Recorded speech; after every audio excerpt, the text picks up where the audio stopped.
This video is a basic overview of the SkyCommand app. Log in using your SkyCommand registered email address and password. Alternatively, use one of our quick sign-in options. To log in via PIN, click Set up PIN sign-in. Enter your SkyCommand email address and password, then click Set PIN to set up your PIN number.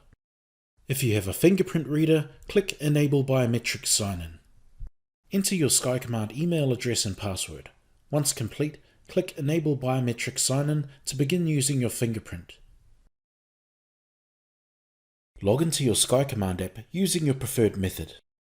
On logging in, you'll be presented with your site list if you have more than one site to control. In this example, we have two sites, Home and Work. We can expand each site for additional customization options. To add a site photo from your camera or gallery, click Edit Photo. You can also add photos to areas, outputs and doors. Click Site Options to change any other settings for this site. Let's take a look at our home site. Here we have our area control list. Tap the shield icon to bring up the arm or disarm option. Tap the area name to view full area options. You can also arm and disarm from this menu. To change the order of area names, tap and hold the area name and drag to your preferred position. By clicking the Favorites box, you can shortcut an area for quick access. Tap on the clock icon to view alarm history.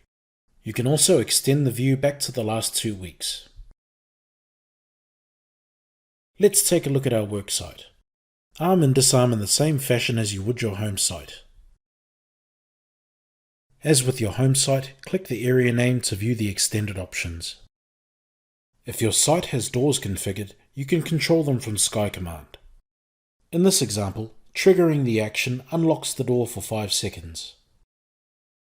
Any outputs that are configured can also be controlled by SkyCommand. If your site is an Inception panel that's connected to the internet, there's a special tool that allows you to connect to the web programming. And that concludes our SkyCommand app overview.